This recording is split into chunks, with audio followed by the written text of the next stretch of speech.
உங்கள் அனைவருக்கும் ஆங்கில புத்தாண்டு வாழ்த்துக்கள். இந்த 2019ஆம் ஆண்டு ராசி பலன்கள் பார்த்துட்ருக்கோம். இந்த ராசி பலன்கள் அப்படின்னாலே கோட்சார கிரகங்களில் இந்த வருட கிரகங்கள் சொல்லக்கூடிய ராகு, கேது, சனீஸ்வரன், குரு பகவான், இவங்களுடைய இருக்கை, இவங்களுடைய பயிற்சி, இதை வச்சு இங்கே பலன்கள் பார்க்க போகிறோம். காலபுருஷ தத்துவத்தில் 8ஆம் ராசியாக விளங்கக்கூடிய விருச்சிக ராசி நேயர்களுக்கு இந்த 2019ஆம் ஆண்டு என்ன பலன்களை கொடுக்க போகுது அப்படின்னு பார்ப்போம். ஏன்னா 2018க்கு முன்னாடி ஒரு கடந்த 7 சனி, விரைகுரு, ஜென்மகுரு அப்படின்னு பல கிரகங்களால் பாதிக்கப்பட்டு தொடர்ந்து பாதிப்புக்கு உள்ளான விருச்சிக ராசி நேயர்களுக்கு இந்த 2019ஆம் ஆண்டு கொஞ்சம் ஆறுதல் கொடுக்கக்கூடிய வகையில் அவங்களுக்கு மார்ச் மாதத்துலேருந்து நல்ல மாற்றங்கள் ஏற்பட போகுது. அது எப்படிங்கிறத பார்ப்போம். உங்கள் ராசியை முதல் வீடாக வச்சு 12 ராசிகளுக்கு என்னென்ன பலன்கள் கொடுக்க போகுது அப்படின்னு பார்ப்போம். உங்கள் ராசிக்கு வருட துவக்கம் அப்படின்னு பார்த்திங்கன்னா அதில் குரு பகவான் உட்கார்ந்துருக்காரு. ஜென்மகுரு பலவிதமான கஷ்டங்களை கொடுத்துக்கிட்டு இருப்பார். உடல் ரீதியாகவும் உள்ள ரீதியாகவும் பல கஷ்டங்களுக்கு ஆளாக வேண்டிய சூழ்நிலை இருந்திருக்கும். இந்த மார்ச் மாதம் குரு பகவான் அதிசாரமாக விருச்சிக ராசிலேருந்து உங்கள் ராசிலேருந்து 2ஆம் வீட்டுக்கு போகிறாரு. குரு பகவான் 2ஆம் வீட்டுக்கு பயிற்சி ஆகிறது மிகப்பெரிய நன்மைகளை கொடுக்கும். அந்த வகையில் அந்த அதிசாரமாக போகிறது உங்களுக்கு நல்ல மாற்றங்களை கொடுக்கும். அதனால் ஒரு சிலருக்கு குறிப்பாக பார்த்திங்கன்னா அந்த விருச்சிக ராசி நேயர்களுக்கு திருமணம் அப்படிங்கிறது நிறையா தடைபட்டிருக்கும். புத்திர பாக்கியங்கள் தடைபட்டிருக்கும். எந்த ஒரு சுப நிகழ்ச்சியுமே அவ்வளோ சீக்கிரம் நடந்திருக்காது.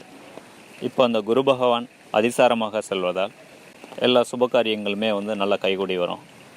அந்த வகையில் உங்களுடைய பெயர், புகழ், அந்தஸ்து, செல்வாக்கு, கௌரவம் அப்படிங்கிறதுலாம் நிறைய மாற்றங்கள் இருக்கும். நல்ல முன்னேற்றம் இருக்கும் அப்படின்னு சொல்லலாம். கடந்த காலகட்டத்தில் இதெல்லாம் பாதிக்கப்பட்டிருக்கும். இனி நல்ல முன்னேற்றங்கள் இருக்கும். அடுத்ததாக வாக்குஸ்தானம், தனஸ்தானம் அப்படின்னு சொல்லக்கூடிய 2ஆம் இடம். இந்த 2ஆம் இடத்துல சனீஸ்வரன் இருக்கார். குறிப்பாக மங்கு சனி நடந்தவங்களுக்கு அதிகமான பாதிப்புக்கு உள்ளாக இருப்பீங்க. 30 வயசுக்கு உட்பட்டவங்களுக்கு, 30 வயசுக்கு அதிகம் உள்ளவங்களுக்குமே அதாவது ஏதோ பண வருவாய் அப்படின்னு இருந்தால் கூட சில விஷயங்களில் இந்த சுப நிகழ்ச்சிகள் அப்படின்னு வரும்போது பாதிக்கப்பட்டிருக்கோம். குடும்பத்தில் ஒற்றுமை அப்படிங்கிறது பாதிக்கப்பட்டிருக்கோம். இந்த மாதிரி ஏதோ சின்ன சின்ன பிரச்சனைகளோடு தான் வாழ்கிறது மாதிரி இருந்திருக்கான். என்ன இருந்தாலும் சனீஸ்வரன் அப்படிங்கும்போது அந்த 7 சனிங்கிறதுல கொஞ்சம் கஷ்டத்தை கொடுத்துருவார். அது மட்டும் இல்லை, குரு பகவானும் விரயத்தில் இருந்தார். அப்புறம் ஜென்மத்தில் இப்படி தொடர்ந்து கஷ்டங்கள் நடந்ததுனால இப்போ அந்த மார்ச் மாதம் குரு பகவான் அந்த 2ஆம் இடத்திற்கு, அதாவது தன்னுடைய சொந்த வீட்டுக்கு தனுசுக்கு வர்றாரு. அப்படி இருக்கும்போது அங்கே சனியுடைய பாதிப்புகள் கண்டிப்பாக குறையும். காரணம் என்னென்னா, குரு பகவான் அங்கே ஆட்சி கிரகமாக வர்றாரு. முழு பலன்கள் கொடுப்பாரு. 2ஆம் வீட்டில் நல்ல வருமானம் கூடும். குடும்பத்தில் சுப நிகழ்ச்சிகள் நடக்கும். குடும்பத்தில் ஒரு சந்தோஷமான ஒரு சூழ்நிலை ஏற்படும். மாணவர்களுடைய கல்வித்தரம் மேம்படும். அடுத்ததாக வீரியஸ்தானம் என்று சொல்லக்கூடிய 3ஆம் இடம். இந்த 3ஆம் இடத்துல கேது பகவான் அமர்ந்திருக்காரு. கேது பகவான் 3ஆம் இடத்துல அமர்ந்திருக்கிறது நன்மையே செஞ்சுருக்கோம். அது மார்ச் மாதம் பயிற்சி ஆகுது. மார்ச் மாதம் பயிற்சி ஆகிறதுனால உங்களுக்கு ஒன்றும் பாதிப்புகள் இருக்காது. 2ஆம் இடத்திற்கு வந்தாலும் அந்த 2ஆம் இடத்துக்கு குரு பகவான் இருக்கார் தன்னுடைய சொந்த வீட்டில். அதனால் இங்கே எதுவும் பாதிப்புகள் இருக்காது. தொடர்ந்து உங்களுக்கு ஒரு தன்னம்பிக்கை இருக்கும்.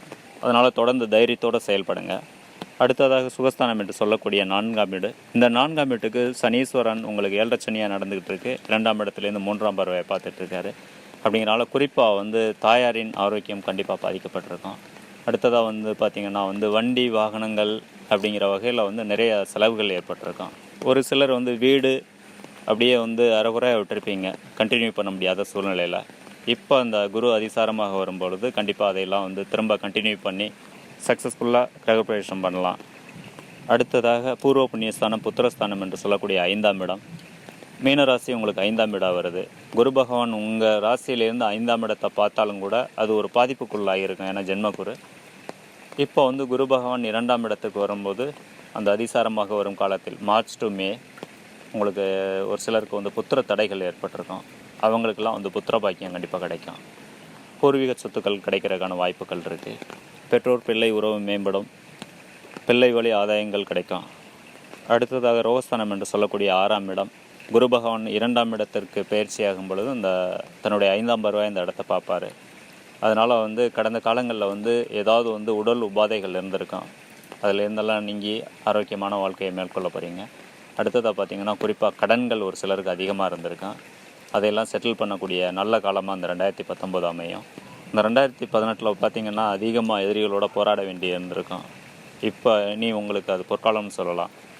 அவங்கெல்லாம் உங்கள்கிட்ட சரணடைய போகிறாங்க. அந்த வகையில் உங்களுடைய முன்னேற்றம் இருக்கும். ஒரு சிலருக்கு வந்து புது வேலை வாய்ப்புகள் கிடைக்கும். இருந்தாலும் வெளிநாட்டில் உள்ளவங்க இதில் எச்சரிக்கையாக இருக்கணும். காரணம் என்ன அப்படின்னு பார்த்தீங்கன்னா, ராகு பகவான் வந்து உங்களுக்கு 8ஆம் இடத்துக்கு வராரு.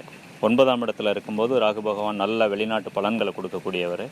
இந்த மார்ச் மாதம் வந்து ராகு கேது பயிற்சியின் போது ராகு பகவான் வந்து 8ஆம் இடத்துக்கு வர்றாரு. அதனால வெளிநாட்டில் உள்ளவங்க கண்டிப்பாக வந்து புது வேலைக்கு போவோம் அப்படின்னு வந்து நினைக்க வேண்டாம். இந்த காலத்தில் வந்து ரொம்ப எச்சரிக்கையோடு இருங்க. புது வேலைன்னு போனீங்கன்னா அது ஏற்கனவே உள்ள வேலையை விட உங்களுக்கு கஷ்டமான வேலையாக இருக்குது. வருமானம் கம்மியாகிறதுக்கான வாய்ப்புகள் இருக்குது. அடுத்ததாக கலத்திரஸ்தானம் என்று சொல்லக்கூடிய 7ஆம் இடம். இந்த 7ஆம் இடத்திற்கு பார்த்திங்கன்னா வந்து குரு பகவான் ஜென்மத்திலேருந்து பார்த்ததுனால தான் உங்களுக்கு திருமண தடைகளே ஏற்பட்டிருக்கும். இப்போ அந்த அதிசார பயிற்சியின் போது குரு பகவானுடைய பார்வை வந்து இந்த 7ஆம் இடத்துலேருந்து 8ஆம் இடத்துக்கு போகுது. அதனால் இந்த 7ஆம் இடம் வந்து நல்ல பலன்கள் கொடுக்க போகுது. குறிப்பாக திருமண தடைகள் நீங்கி திருமணம் நடக்கும். நல்ல நண்பர்கள் கிடைப்பார்கள். கணவன் மனைவி உறவு மேம்படும். அடுத்ததாக ஆயுள் ஸ்தானம் என்று சொல்லக்கூடிய 8ஆம் இடம். இந்த 8ஆம் இடத்திற்கு அதிசார குருவின் 7ஆம் பார்வை கிடைக்க போகுது இந்த 2019. அந்த மாதிரி கிடைக்கிறதுனால ஏற்கனவே வந்து உங்களுக்கு பேர் புகழ் வந்து சில கலங்கங்கள் ஏற்பட்டிருக்கும். அதெல்லாம் இப்போ நீங்கி சமுதாயத்தில் ஒரு பெரும் செல்வாக்கோடு நீங்கள் வலம் வரக்கூடிய காலம் வந்து இந்த 2019 இருக்கும். அடுத்ததாக பாகிஸ்தானம் என்று சொல்லக்கூடிய 9ஆம் இடம். அடுத்ததாக இந்த இடத்துக்கு வந்து மார்ச் மாதம் வந்து ராகு பகவான் பயிற்சி ஆகிறாரு. அதனால் கொஞ்சம் ஆரோக்கியத்தில் கொஞ்சம் கவனம் செலுத்துங்க. முன்பின் தெரியாதவங்களை வந்து முழுமையாக நம்பிட வேண்டாம். அடுத்ததாக பாகிஸ்தானம் என்று சொல்லக்கூடிய 9ஆம் இடம். இந்த 9ஆம் இடத்துல தான் வந்து ராகு பகவான் இருந்து பல நன்மைகளை கொடுத்துக்கிட்டு இருப்பார். இப்போ அந்த ராகு பகவான் பயிற்சி ஆகிறதுனால அந்த நன்மை குறைவு ஏற்படுமா அப்படிங்கன்னா இல்லை. உங்களுக்கு தொடர்ந்து வந்து குரு பகவான் நல்ல இடத்துல 2ஆம் இடத்துல இருக்கார். வருமானத்தை கொடுத்துக்கிட்டு இருப்பார்.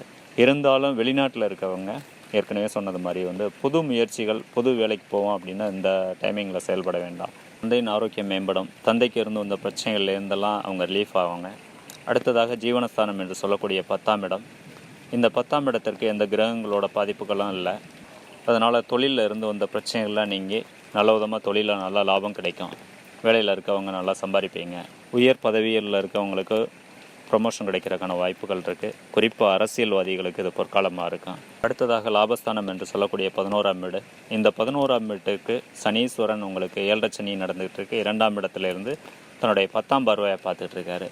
அதனால வந்து உங்களுடைய லாபங்கள் அப்படிங்கிறது வந்து பாதிக்கப்பட்டிருக்கும். குறிப்பாக வந்து எண்ணங்கள், இந்த 11ஆம் இடங்கிற வந்து எண்ணங்கள், ஆசைகள் இதெல்லாம் குறிக்கக்கூடிய இடம். இந்த இடத்த வந்து இந்த 2018 சனீஸ்வரன் பார்த்ததுனால, குருவோட சப்போர்ட் இல்லாமல் பார்த்ததுனால அது உங்களுக்கு பாதிப்பாக இருந்திருக்கும். இப்போ குரு வந்து நல்ல இடத்துக்கு பயிற்சியாகி சனீஸ்வரனோட சேர்றதுனால அந்த சனீஸ்வரனோட பாதிப்புகள் குறையும். அந்த வகையில் வந்து உங்களுடைய எண்ணங்கள் ஈடேறும். நெடுநாள் ஆசையெல்லாம் வந்து நிறைவேறும். இந்த 11ஆம் இடமானது மூத்த சகோதரத்தை குறிக்கக்கூடிய இடம்.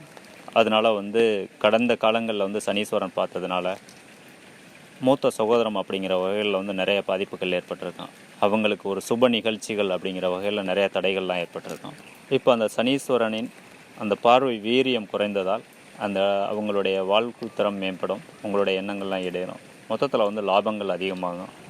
இந்த பலன்களையெல்லாம் வச்சு 2018ஓட கம்பேர் பண்ணுறப்ப 2019 வந்து உங்களுக்கு மிகப்பெரிய வெற்றியாண்டாக இருக்க போகுது. காரணம் நான் வந்து தொடர்ந்து தோல்வியை சந்திச்சுக்கிட்டு இருந்த உங்களுக்கு வெற்றியின் ஆரம்பம் இந்த மார்ச் மாதத்துலேருந்து இருக்க போகுது. எந்த சுப நிகழ்ச்சிகள் செய்கிறதா இருந்ததுன்னா இந்த மார்ச் டு மே காலத்தை பயன்படுத்துங்க. அடுத்ததாக வந்து குரு பகவான் வந்து பின்னோக்கி விருச்சிக ராசிக்கு வந்துடுவார். திரும்ப வந்து முழுமையான பயிற்சியாக நவம்பர் மாதம் பயிற்சியாவார். மொத்தத்தில் வந்து இனி உங்களுக்கு வெற்றி மேல் வெற்றியாக தான் இருக்கும். இங்கே கூறப்பட்ட எல்லாமே வந்து விருச்சிக ராசி நேயர்களுக்கான பொது பலன்கள். உங்களுடைய தனிப்பட்ட பலன்கள் வந்து மாறுபடும். ஜாதகத்தில் வந்து தசாபுத்திங்கிறது ஒன்று இருக்குது. பிறந்த நேரத்தை பொறுத்து ஒவ்வொரு தசாபுத்தியாக நடக்கும். அந்த தசாபுத்தி உங்களுடைய ஜாதகத்தில் என்ன அமைப்பு பெற்றிருக்கு, லக்னத்துலேருந்து எத்தனாம் இடத்துல இருக்குது, என்ன வலிமையோடு இருக்குது, அதை பொறுத்து இங்கே பலன்கள் மாறுபடும். இந்த பலன்களை வந்து தெரிஞ்சுக்கணும் அப்படின்னா கீழே உள்ள வாட்ஸ்அப்புக்கு கான்டாக்ட் பண்ணுங்கள். உங்களுடைய ஜாதகத்தை அனுப்புங்க. தெளிவான ஆராய்ச்சிக்கு உட்படுத்தப்பட்டு பரல்கள் குறிக்கப்பட்டு தெளிவான விளக்கங்கள் தரப்படும். பிடிச்சிருந்தோன்னா வந்து ஷேர் பண்ணுங்கள். மறக்காமல் சப்ஸ்கிரைப் பண்ணுங்கள். ஜோதிட ரீதியான ஏதாவது சந்தேகங்கள் இருந்ததுன்னா இங்கே கமெண்டில் தெரியப்படுத்துங்க. நான் ரிப்ளை பண்ணுறேன். உங்களுக்கு இந்த 2019ஆம் ஆண்டு மிகப்பெரிய பொற்காலமாக அமையும் அப்படிங்கிறதுல வந்து எந்த விதமான மாற்று கருத்தும் இல்லை. நன்றி, வாழ்த்துக்கள்.